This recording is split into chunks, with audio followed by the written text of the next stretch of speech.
tanggal 8 Maret 2014 menjadi titik balik kelam dalam sejarah penerbangan modern. Boeing 777,20IR dengan call sign MH370, sebuah mahakarya kejuruteraan seberat 250 ton, lenyap tanpa jejak. Ini bukan sekadar kecelakaan, ini adalah anomali statistik yang mustahil. Bagaimana mungkin di era pengawasan satelit global, sebuah objek raksasa bisa sembunyi dari mata dunia selama berjam-jam? Kita tidak berbicara tentang mistis, kita berbicara tentang kegagalan sistemik dan satu sinyal digital terakhir yang menjadi kunci segalanya. Selama 1 dekade, narasi yang beredar dipenuhi spekulasi liar. Namun jika kita menyingkirkan kebisingan media dan fokus murni pada data mentah, data radar primer militer dan log satelit Inmarsat, sebuah pola mengerikan mulai terbentuk. Pesawat ini tidak jatuh seketika.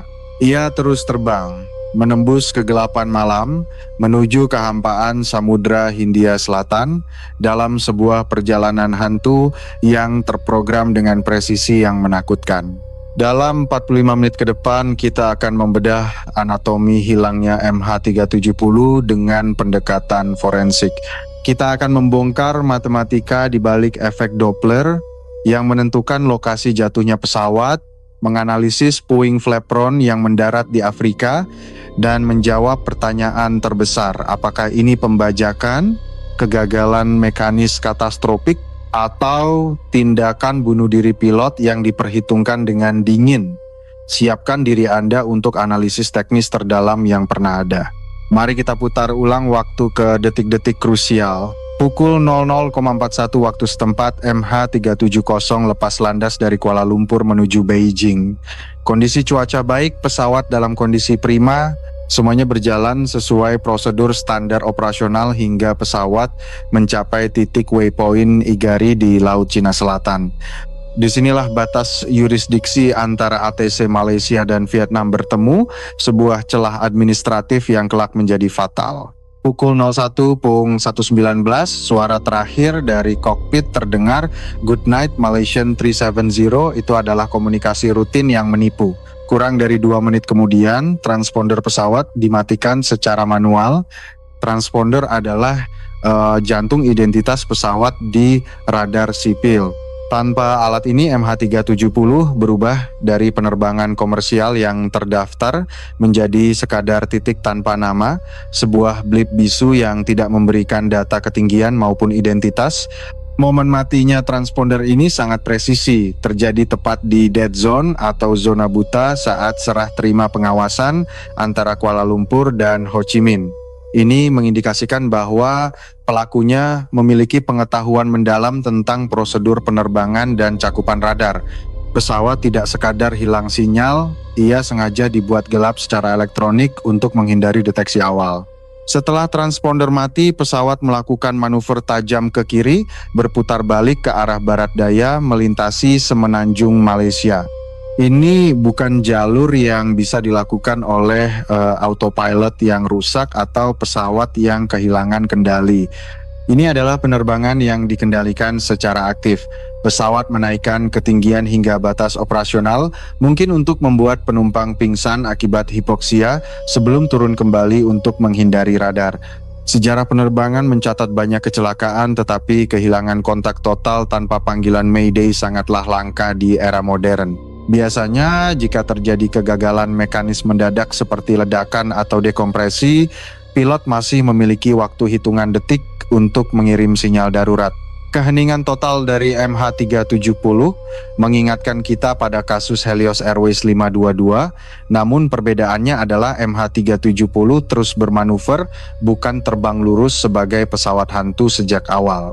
Sistem komunikasi pesawat modern dirancang berlapis. Selain radio VHF, ada sistem ACARS Aircraft Communications, Addressing and Reporting System yang mengirim data kesehatan mesin via satelit. Pada MH370, sistem ACARS ini juga dinonaktifkan namun tidak bersamaan dengan transponder. Ada jeda waktu yang menunjukkan serangkaian tindakan terencana di kokpit, bukan satu kejadian katastrofik tunggal yang melumpuhkan seluruh sistem listrik sekaligus. Kegagalan komunikasi ini memicu kebingungan massal. ATC Vietnam menunggu pesawat yang tak kunjung datang, sementara ATC Malaysia mengira pesawat sudah diserahkan. Jam-jam emas untuk pencarian terbuang sia-sia karena miskomunikasi antar negara. Protokol darurat yang seharusnya aktif dalam hitungan menit tertunda berjam-jam, memberikan waktu bagi MH370 untuk terbang ribuan kilometer jauhnya dari lokasi terakhir yang diketahui. Untuk memahami bagaimana pesawat ini dilacak setelah menghilang, kita perlu membedah perbedaan fundamental antara radar sekunder dan radar primer. Radar sekunder yang digunakan ATC sipil bekerja dengan cara bertanya dan transponder pesawat menjawab dengan data identitas dan ketinggian. Ketika transponder dimatikan, radar sekunder menjadi buta total terhadap objek tersebut. Disinilah peran radar primer militer masuk. Radar ini bekerja dengan prinsip pantulan gelombang radiofisik. Ia tidak peduli apakah pesawat mau bekerja sama atau tidak. Selama ada benda logam melayang di udara, radar ini akan melihat pantulannya. Data militer Malaysia yang baru dirilis belakangan mengonfirmasi bahwa ada objek tak dikenal terbang melintasi Selat Malaka menuju Laut Andaman. Namun jangkauan radar militer pun terbatas. Begitu MH370 terbang menjauh dari daratan dan masuk ke samudra lepas, ia keluar dari jangkauan radar manapun di bumi. Di titik inilah, satu-satunya penghubung yang tersisa adalah satelit Inmarsat 3F1 yang berada di orbit geostasioner di atas Samudra Hindia. Hubungan ini bukan berupa komunikasi data penuh, melainkan hanya handshake elektronik sederhana. Sistem ini disebut Classic Aero. Meskipun sistem ACARS utama telah dimatikan, terminal satelit di pesawat secara otomatis mencoba melakukan lock-on kembali ke jaringan satelit setiap 1 jam untuk menyinkronkan waktu. Sinyal ping inilah yang menjadi satu-satunya petunjuk. Bayangkan mencoba menemukan jarum di tumpukan jerami hanya dengan mengetahui seberapa keras bunyi jarum itu saat jatuh tanpa melihatnya. Data Inmarsat ini terdiri dari 2 komponen vital, burst time offset dan burst frequency offset. BTO mengukur berapa lama waktu yang dibutuhkan sinyal untuk bolak-balik dari satelit ke pesawat. Karena kecepatan cahaya konstan, waktu tempuh ini memberitahu kita jarak pesawat dari satelit. Ini menciptakan serangkaian lingkaran di peta bumi, di mana pesawat pasti berada di salah satu titik pada lingkaran tersebut. Lingkaran-lingkaran jarak ini dikenal as the arcs atau busur. Namun busur ini membentang ribuan kilometer dari koridor utara ke arah Kazakhstan hingga koridor selatan ke arah Antartika. Masalahnya, BTO tidak bisa memberitahu kita arah, ia hanya memberitahu jarak. Disinilah kejeniusan analisis burst frequency offset dan prinsip efek Doppler menjadi penentu segalanya. Efek Doppler adalah fenomena perubahan frekuensi gelombang akibat pergerakan sumber suara atau sinyal. Sama seperti suara sirine ambulan yang berubah nada saat mendekat dan menjauh. Karena satelit Inmarsat bergerak sedikit di orbitnya dan pesawat bergerak dengan kecepatan tinggi, frekuensi sinyal radio yang diterima satelit akan bergeser. Analisis pergeseran frekuensi ini sangat kompleks karena harus memperhitungkan pergerakan satelit, rotasi bumi, dan kecepatan pesawat. Para insinyur Inmarsat melakukan hal yang belum pernah dilakukan sebelumnya. Mereka membandingkan data BFO MH370 dengan data pesawat lain yang terbang di rute yang diketahui pada malam itu. Hasilnya tak terbantahkan. Pola pergeseran frekuensi MH370 hanya cocok dengan model pergerakan ke arah selatan. Ini mematahkan teori bahwa pesawat mendarat rahasia di pangkalan militer di utara. Pesawat itu terbang menuju kematiannya di Samudra Sepi.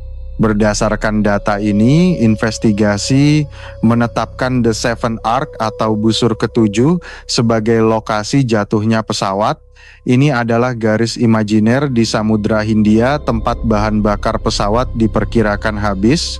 Analisis performa mesin Boeing 777 menunjukkan bahwa ketika bahan bakar habis, mesin sebelah kanan mati lebih dulu, diikuti mesin kiri, menyebabkan pesawat masuk ke dalam spiral tajam yang tak terkendali menuju permukaan laut.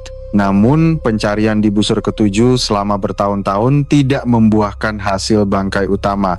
Mengapa? Salah satu kemungkinannya adalah pilot glide theory. Jika pilot masih sadar saat bahan bakar habis, dia bisa meluncurkan pesawat gliding sejauh mungkin untuk mendarat di air dengan lebih halus, memperluas area pencarian hingga ratusan kilometer dari busur ketujuh. Tapi, data flaperon yang ditemukan kemudian bercerita lain. Pada Juli 2015, sebuah flaperon bagian sayap ditemukan terdampar di Pulau Reunion. Ini adalah bukti fisik pertama.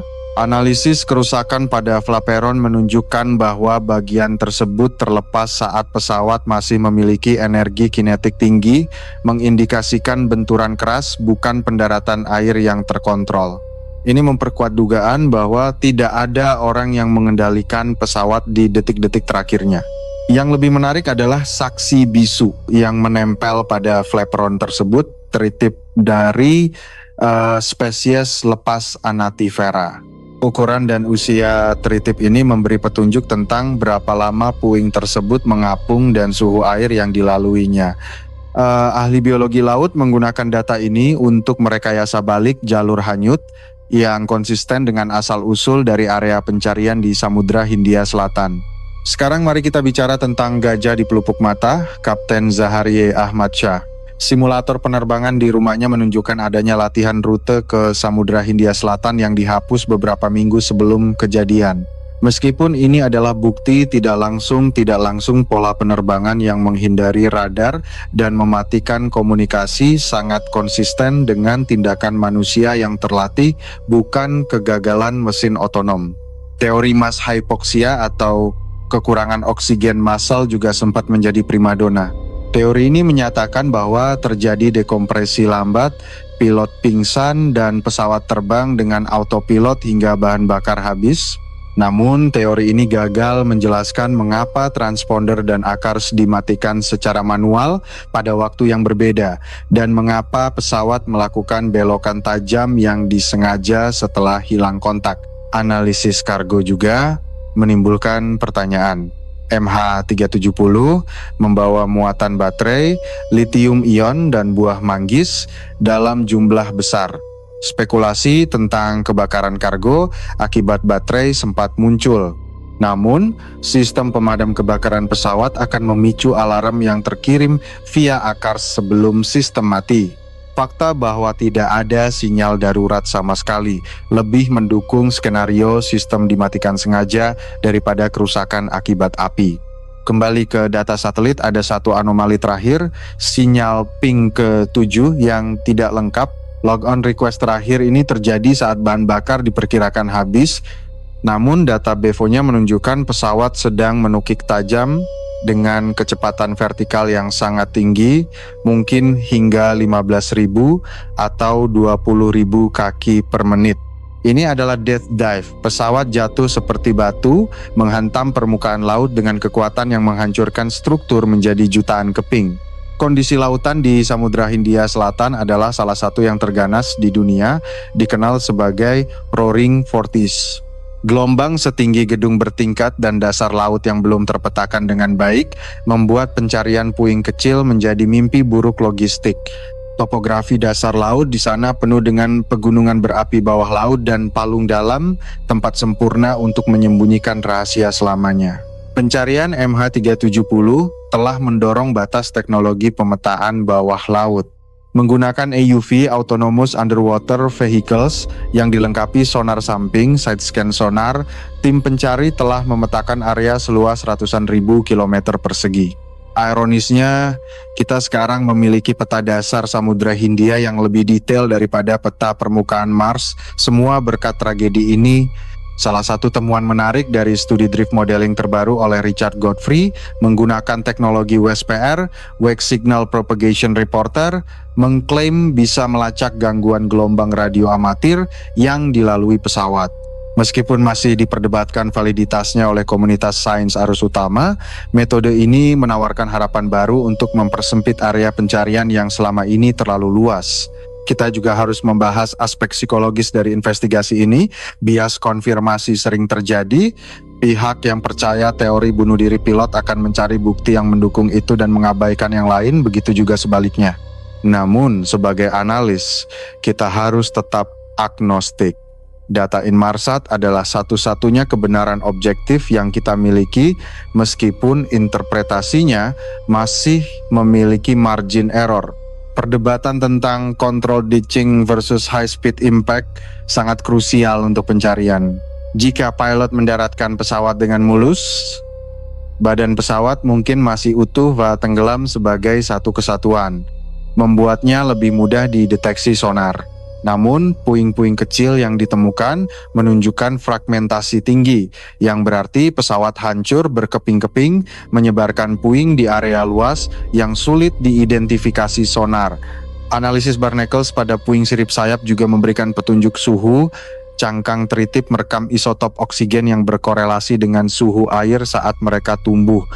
Data ini menunjukkan bahwa puing tersebut menghabiskan waktu di perairan yang lebih hangat sebelum hanyut ke arah Afrika, konsisten dengan arus garis Samudra Hindia yang berputar berlawanan arah jarum jam.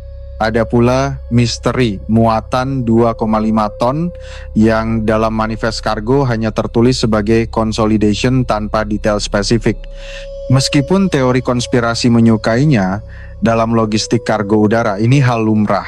Namun ketidakjelasan ini menambah lapisan ketidakpercayaan publik terhadap transparansi investigasi, memicu spekulasi liar tentang kargo rahasia yang menjadi motif pembajakan. Penting untuk dicatat bahwa Boeing 777 adalah pesawat yang sangat otomatis. Untuk mematikan semua sistem pelacak, seseorang harus menarik sirkuit pemutus circuit breakers di panel overhead cockpit atau melalui menu sistem yang kompleks. Ini bukan tindakan yang bisa dilakukan secara tidak sengaja oleh turbulensi atau kucing yang berjalan di atas keyboard. Ini adalah tindakan manual yang membutuhkan niat. Teori intervensi pihak ketiga atau peretas cyber hijacking juga sempat diteliti. Bisakah seseorang meretas sistem pesawat dari kursi penumpang atau dari jarak jauh? Boeing bersikeras bahwa sistem kontrol penerbangan terpisah secara fisik dari sistem hiburan penumpang. Hingga saat ini, belum ada bukti teknis yang valid bahwa Boeing 777 bisa dikendalikan dari jarak jauh seperti drone raksasa. Satu aspek yang sering terlupakan adalah peran co-pilot Farik Abdul Hamid. Dia baru saja beralih ke Armada 777. Bahwa ini adalah salah satu penerbangan pertamanya tanpa instruktur pengawas. Investigasi latar belakangnya bersih, bahkan dia berencana menikah. Tidak ada profil psikologis yang mendukung teori bunuh diri pada dirinya, yang membuat fokus investigasi kembali tertuju pada Kapten Zaharie atau pihak ketiga. Mari kita bedah The Hold. Data militer menunjukkan pesawat sempat terbang berputar-putar di atas Penang. Beberapa analis berpendapat ini adalah momen emosional di mana pilot melihat kampung halamannya untuk terakhir kali. Namun dari sudut pandang teknis, manuver ini mungkin dilakukan untuk membuang waktu atau menyesuaikan ketinggian guna menghindari lalu lintas udara lain sebelum berbelok ke samudra. Bahan bakar adalah jam pasir kematian bagi MH370. Dengan beban penuh penerbangan rendah di awal untuk menghindari radar yang membakar lebih banyak aftur karena hambatan udara padat, jangkauan jelajahnya berkurang.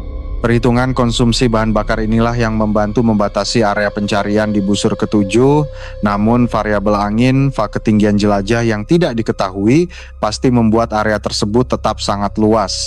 Perusahaan swasta Ocean Infinity pernah melakukan pencarian no cure no fee pada 2018. Mereka menggunakan armada 8 AUV secara simultan, menyisir dasar laut dengan kecepatan tinggi. Meskipun gagal menemukan bangkai utama, metode swarm ini membuktikan bahwa teknologi pencarian laut dalam telah berevolusi drastis, siap untuk misi masa depan jika data baru yang kredibel muncul. Pertanyaan tentang black box, kotak hitam. Cockpit Voice Recorder CVR hanya merekam 2 jam terakhir audio yang akan terus menimpa data lama looping.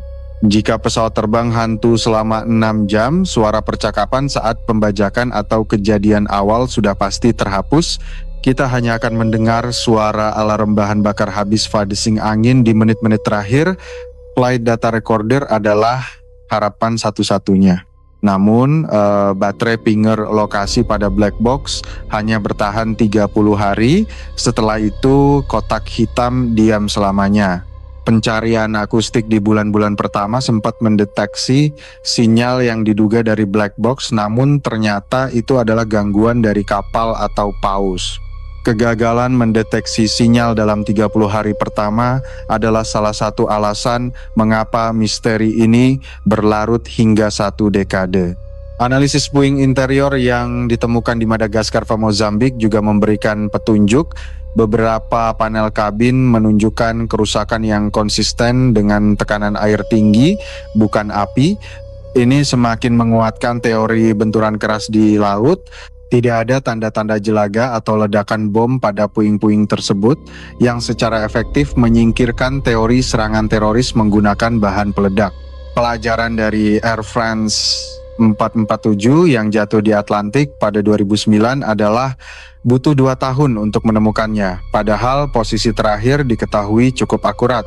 MH370 memiliki ketidakpastian, posisi terakhir ribuan kilometer. Ini seperti mencari kunci mobil yang hilang di seluruh benua Eropa, tapi dalam kegelapan total, di bawah tekanan air yang bisa meremukkan kapal selam. Satu teori alternatif yang menarik adalah North Ark Theory yang dimodifikasi. Mungkinkah data Inmarsat dipalsukan hoặc di-spoofing? Secara teknis, untuk memalsukan data BFO VaBTO sedemikian rupa, pelakunya harus bisa mengendalikan satelit itu sendiri hoặc meretas stasiun bumi Inmarsat secara real time. Tingkat kecanggihan ini melampaui kemampuan pilot tunggal wa membutuhkan sumber daya tingkat negara. Namun, tidak ada bukti politis hoặc intelijen yang mendukung keterlibatan negara manapun, tidak ada klaim tanggung jawab. Jika ini adalah operasi rahasia, tujuannya benar-benar tidak jelas. Karena itu, pisau bedah Occam's Razor mengarahkan kita kembali ke skenario paling sederhana namun paling mengerikan. Tindakan individu di dalam kokpit yang ingin menghilang bersama pesawatnya. Bagaimana dengan penumpang? Jika dekompresi dilakukan di ketinggian 40.000 kaki, masker oksigen penumpang hanya bertahan 15,20 menit. Pilot memiliki masker khusus yang tahan berjam-jam. Ini adalah cara yang bersih untuk melumpuhkan 238 orang tanpa perlawanan. Penumpang akan tertidur karena hipoksia sebelum menyadari apa yang terjadi. Meninggal dengan tenang sebelum pesawat menyentuh air. Ponsel penumpang, mengapa tidak ada yang menelepon? Di ketinggian jelajah, kecepatan tinggi, ponsel sulit terhubung ke menara seluler di darat Handshake Tower, apalagi di atas laut. Namun ada laporan bahwa ponsel co-pilot sempat terdeteksi sebentar di menara penang saat pesawat terbang rendah. Ini satu-satunya jejak digital personal yang pernah tercatat namun tidak cukup lama untuk melakukan panggilan. Investigasi MH370 juga mengungkap kelemahan paspor curian. 2 penumpang Iran menggunakan paspor curian Austria va Italia. Awalnya diduga teroris namun ternyata mereka hanyalah pencari suaka. Ini adalah red herring hoax petunjuk palsu yang sempat membelokkan fokus investigasi di hari-hari awal. Pelajaran mahal tentang pentingnya database Interpol yang terintegrasi di bandara. Mari bicara tentang ELT Emergency Locator Transmitter. Alat ini harusnya aktif saat benturan, namun ELT sering gagal jika pesawat tenggelam terlalu cepat, hoặc jika antena patah saat benturan. Di air laut, sinyal radio sulit menembus. Kegagalan ELT adalah hal umum dalam kecelakaan di laut, menambah daftar panjang kegagalan teknologi yang menyelimuti MH370. Peran radar John Jindal Operational Radar Network milik Australia juga dipertanyakan. Radar over the horizon ini sangat canggih, namun pada malam kejadian, ia menghadap ke arah utara untuk memantau imigran ilegal, bukan ke arah barat Samudra Hindia. Sekali lagi, nasib buruk kebetulan operasional membuat MH370 lolos dari jaring pengaman militer negara-negara tetangga. Analisis bayangan kargo. Ada teori bahwa MH370 membayangi pesawat lain di jalur yang sama untuk menyembunyikan blip radarnya. Teknik militer ini efektif. Namun data Inmarsat menunjukkan MH370 berpisah jalur menuju selatan, sementara pesawat lain lurus ke tujuannya. Jadi, teknik bayangan mungkin digunakan di awal, tapi tidak selamanya. 1 dekade berlalu, keluarga korban telah menjadi ahli penerbangan amatir. Voice 370, grup keluarga korban, terus mendesak agar pencarian dibuka kembali. Mereka bukan hanya menuntut jasad, tapi menuntut kebenaran, agar industri penerbangan bisa belajar. Tanpa bangkai pesawat, kita tidak bisa menutup buku keselamatan penerbangan ini dengan sempurna. Pemerintah Malaysia telah menyatakan posisi open to new credible evidence. Ini adalah bahasa diplomatik. Bukti kredibel seperti apa? Mungkin temuan puing baru dengan plat serial number yang jelas, hoax terobosan dalam analisis data satelit yang bisa mempersempit area pencarian hingga di bawah 10.000 km persegi. Tanpa itu, pencarian memakan biaya ratusan juta dolar yang sulit dijustifikasi. Teknologi hydrophone mikrofon yang digunakan untuk mendeteksi uji coba nuklir ilegal juga diperiksa. Ada sinyal akustik yang terdeteksi di waktu yang relevan di dekat Australia Barat. Namun, analisis menyimpulkan itu lebih mungkin gempa bumi kecil wak patahan es di Antartika. Samudra adalah tempat yang bising, membedakan suara pesawat jatuh dari kebisingan alam sangatlah sulit. Penting untuk memahami struktur investigasi Aneks 13 IKO. Malaysia memimpin, dibantu Australia, China. Namun, ketegangan geopolitik sempat menghambat berbagi data radar militer sensitif di awal. Tragedi ini mengajarkan bahwa dalam keselamatan penerbangan, batas negara harus dihapus demi transparansi data. Keterlambatan berbagi data adalah salah satu penyebab pesawat lolos terlalu jauh. Apa warisan MH370? Yang paling signifikan adalah mandat GDSS Global Aeronautical Distress and Safety System. ICAO kini mewajibkan pesawat baru untuk mengirimkan posisi mereka setiap 1 menit jika terdeteksi dalam kondisi distress. Tidak ada lagi jeda 1 jam seperti di era MH370. Pesawat tidak boleh lagi menghilang dalam diam. Teknologi ADS-B, Automatic Dependent Surveillance Broadcast, berbasis satelit, kini mulai menggantikan radar konvensional. Perusahaan seperti Aireon menempatkan penerima ADS-B di satelit Iridium, memungkinkan pelacakan real-time 100% di seluruh permukaan bumi, termasuk kutub Tengah Samudra. Jika teknologi ini ada di 2014, MH370 akan terlacak detik demi detik. Selain itu, ada dorongan untuk black box streaming. Mengapa data penerbangan harus disimpan di kotak fisik yang bisa tenggelam? Mengapa tidak di-stream ke cloud saat terdeteksi anomali? Kendala bandwidth, biaya masih menjadi perdebatan, tetapi arah teknologi menuju ke sana. Data harus selamat, meskipun pesawatnya tidak. Namun, teknologi secanggih apapun tidak bisa mencegah niat jahat manusia yang memegang kendali. Masalah kesehatan mental pilot prosedur 2 orang di kokpit Rule of Two diperketat pasca kejadian Germanwings 9525 yang memiliki pola mirip dengan teori bunuh diri MH370. Sistem pemantauan psikologis kru kini menjadi prioritas setara dengan perawatan mesin. Kembali ke analisis puing. Puing-puing yang ditemukan hampir semuanya berasal dari sisi kanan pesawat wak bagian tengah. Minimnya puing dari sisi kiri bisa jadi kebetulan statistik arus laut, wak petunjuk tentang sudut benturan pesawat saat menghantam air. Forensik puing adalah ilmu probabilitas, bukan kepastian mutlak.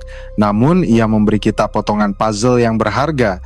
Masa depan pencarian mungkin bergantung pada teknologi drone otonom yang bisa bertahan di laut berbulan-bulan, seperti Sail drone yang memetakan dasar laut secara pasif, atau kemajuan dalam AI yang bisa memproses ulang data satelit mentah tahun 2014 untuk menemukan anomali yang terlewatkan oleh mata manusia pada algoritma lama. Kita juga melihat perkembangan dalam floating black box yang bisa terlontar otomatis saat pesawat tenggelam, sebuah teknologi yang sudah ada di pesawat militer namun mahal untuk komersial. MH370 memaksa industri menghitung ulang mana yang lebih mahal, memasang alat pelacak canggih, hoak biaya pencarian miliaran dolar, wah hilangnya kepercayaan publik. Teori konspirasi Diego Garcia Pangkalan perlu kita bahas untuk menutup celah. Data radar menunjukkan pesawat menuju selatan menjauhi Diego Garcia yang ada di barat. Selain itu, pangkalan militer memiliki radar pertahanan udara yang sangat ketat. Pesawat asing yang mendekat tanpa izin akan ditembak jatuh jauh sebelum mendarat. Fakta bahwa tidak ada puing di sana mendukung data Inmarsat. Bagaimana dengan kemungkinan pesawat dibajak untuk kargo rahasia diterbangkan rendah terrain masking? Medan laut tidak memiliki terrain untuk masking radar. Terbang rendah di atas laut justru membuat pesawat boros, bahan bakar tidak akan mencapai Samudra Hindia Selatan sejauh itu. Fisika penerbangan membatasi imajinasi liar teori konspirasi. Satu detail teknis sistem Makars yang mencoba lock on kembali. Ada teori bahwa sistem ini hidup kembali karena bahan bakar habis. VAPO Auxiliary Power Unit menyala otomatis untuk memberi tenaga darurat. Ini adalah last gasp hawk, napas terakhir pesawat. Sinyal lock on ini konsisten dengan waktu habisnya bahan bakar, menjadi bukti kuat kronologi teknis kejadian. Penting untuk diingat bahwa MH370 adalah Boeing 777,20ER. ER berarti Extended Range. Pesawat ini didesain untuk terbang jauh. Dengan beban bahan bakar saat itu, ia bisa mencapai area paling terpencil di bumi. Ironisnya, kemampuan teknis pesawat yang luar biasa inilah yang memungkinkan misteri ini terjadi, membawanya ke tempat yang tak terjangkau manusia. Analisis arus laut reverse drift yang dilakukan CSIRO Australia sangatlah mendalam. Mereka melepaskan replika flaperon ke laut untuk melihat cara mengapungnya. Ternyata flaperon mengapung tegak lurus karena bentuknya membuatnya bergerak lebih cepat didorong angin daripada arus. Koreksi variabel angin ini menggeser area pencarian sedikit ke utara dari perkiraan awal. Namun, lautan adalah sistem yang dinamis, kacau, chaotic system. Memprediksi posisi puing setelah 16 bulan mengapung, memiliki margin error ratusan kilometer.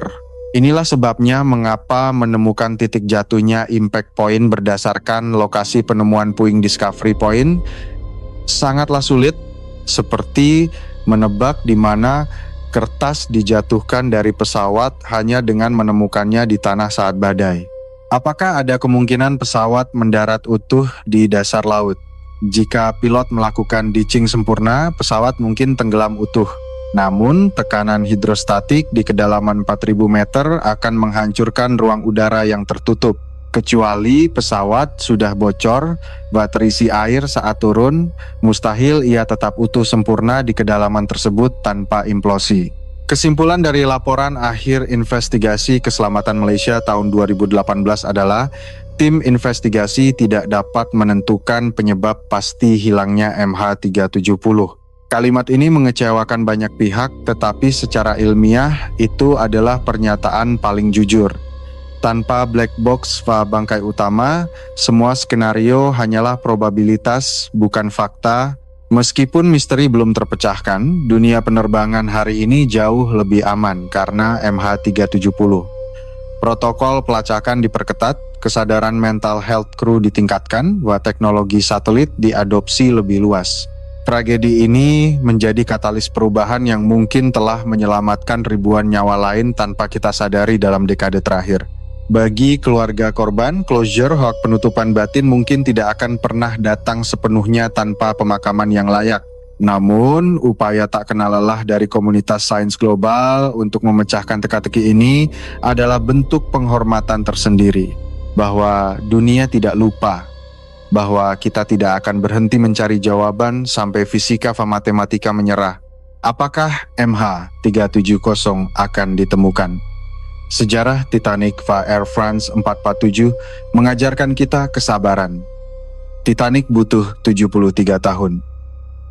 Teknologi terus berkembang, Suatu hari nanti, mungkin 10 hok 20 tahun lagi, sebuah drone otonom akan secara tidak sengaja menyinari nomor ekor 9M MRO di kegelapan abadi Samudra Hindia. Saat itu terjadi, misteri ini akan berakhir. Sampai saat itu tiba, MH370 tetap menjadi peringatan bagi arogansi teknologi manusia. Bahwa di era digital yang serba terhubung ini, bumi masih memiliki tempat-tempat sunyi yang mampu menelan rahasia terbesar kita. Ini adalah pengingat akan kerentanan kita di hadapan alam yang luas, wa tak kenal ampun. Kita telah membedah data radar, satelit, fisika, papuing. Kesimpulannya mengarah pada satu titik koordinat di selatan, namun kebenarannya mungkin terkubur lebih dalam dari sekadar lokasi geografis. Ini adalah kisah tentang batas pengetahuan manusia, misteri hati manusia yang memegang kendali di kokpit malam itu. Terima kasih telah menyimak analisis mendalam ini. Kasus MH370 bukan sekadar konten misteri, ini adalah studi kasus sains forensik terpenting abad ini. Jika Anda menghargai pendekatan berbasis data fakta teknis seperti ini, bantu kami dengan menekan tombol like agar algoritma menyebarkan pengetahuan ini bukan konspirasi tanpa dasar. Menurut Anda, teknologi apa yang paling krusial untuk mencegah hal ini terulang? Tulis pendapat teknis Anda di kolom komentar. Jangan lupa subscribe dan nyalakan lonceng untuk analisis deep dive berikutnya tentang black box dan voice recorder. Saya nama channel undur diri, tetap kritis, tetap penasaran. Sampai jumpa di video selanjutnya.